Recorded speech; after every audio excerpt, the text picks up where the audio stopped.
नमस्कार, मैं doctor R के पाल, ध्रुवराज आयुर्वेदा एंड पंचकर्म क्लिनिक, विकास नगर, कानपुर से। आज हम लोग लाए हैं बात करने के लिए। आज टॉपिक जो हमें बताया गया है, कीड़े। कीड़े क्या हैं या कृमि रोग क्या होता है। आयुर्वेद के अनुसार आमाशय मीन्स आपके पेट में और आंतों में रहने वाले कई विकार जो आपकी कृमि की वजह से होते हैं। ये कृमि छोटे बड़े कई प्रकार के होते हैं, लेकिन आयुर्वेदा में मेन 4 प्रकार के बताए गए हैं। वो प्रकार अलग अलग हैं। मल के द्वारा होने वाला, पुरीस के द्वारा होने वाला, और श्लेष्मा जो हो जाता है ब्लड के द्वारा होने वाला। तो इन कृमियों में ये होता कैसे है। जनरली कई बार आप खाने में आपका जो भोजन होता है, भोजन हम यूज़ करने के पहले या भोजन हम यूज़ करने जाना तो उसमें कई बार मक्खियाँ बैठ जाती हैं, कोई भोजन खराब हुआ होता है, तो उसकी वजह से जो गरिष्ठ भोजन करते हैं उसमें हजम होने के लिए आपकी बॉडी में कृमि होते हैं, ठीक है ना, जिसको हम लोग गुड बैक्टीरिया बोलते हैं। लेकिन यहाँ पे बैड बैक्टीरिया आपकी बॉडी में बढ़ जाते हैं। जैसा कि एक एग्जांपल है, सभी के साथ होता है, बच्चों में गुद द्वार में, मल द्वार में चुन्ने, सफ़ेद कलर के छोटे छोटे चुनचुने हो जाते हैं। जो ये क्यों होते हैं? क्योंकि वहाँ पे मल आपका सही से साफ़ ना होने की वजह से। कई बार फीते के रूप में होते हैं, जो आधा सेंटीमीटर से 6 सेंटीमीटर तक के हो जाते हैं। बड़ों में ये अधिकतर मिलते हैं।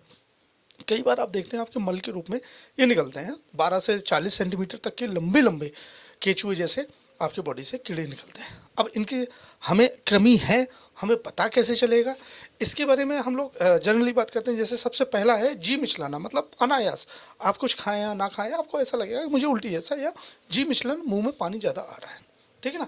पेट में हल्का हल्का पेन रहेगा। दूसरा सिम्टम, भूख आपको लगेगी लेकिन बहुत कम मात्रा में लगेगी। साथ में आपको डायरेक्टली दिखता है कि जब आप डॉक्टर के पास जाते हैं या आप खुद अपने देखते हैं तो आपको ब्लड की कमी और कमजोरी दिखाई देती है। इसके अलावा पतले या सफ़ेद दस्त भी हो सकते हैं। कई बार नींद में पेशाब निकल जाना, जो अक्सर बच्चों में देखा जाता है। आप सुबह में चिड़चिड़े हो जाते हैं। तो ये सारे सिम्टम जो हैं आपकी कृमि रोग के हैं। अब अगर कृमि रोग हुआ है तो हम पहला घरेलू उपाय क्या करें। तो इसमें सबसे पहले हम लोग बात बोलते हैं, आपने हरड़ का नाम सुना होगा। हरड़ है, बेलगिरी है और साथ में ईसबगोल।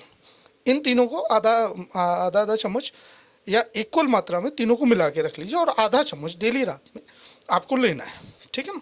इसके अलावा सुपारी का पाउडर, सुपारी और अनारदाना।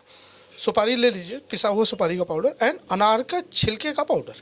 इन दोनों को मिला के डेली रात में लगभग 10 दिन तक या 14 दिन तक आप लेंगे तो आपके कृमि धीरे धीरे आप देखेंगे आपके मल के द्वार से बाहर निकलते हैं। इसके अलावा आम की गुठली जो होती है उसका चूर्ण अगर आप यूज़ करते हैं तो आम की गुठली का चूर्ण जनरली हम लोग खट्टा होता है, खट्टे की तरीके से यूज़ करते हैं, लेकिन आम की गुठली का चूर्ण अगर डेली रात में आप लेंगे तो आपके बॉडी में, और इसको लेने के लिए लगभग 5 से 7 दिन के लिए ही रिकमेंडेशन होता है। इसके अलावा नारंगी हम लोग खाते हैं, उसका गूदा, लेकिन उसकी गूदे में भी बहुत प्रॉपर्टी होती है जो हम लोग फेंक देते हैं।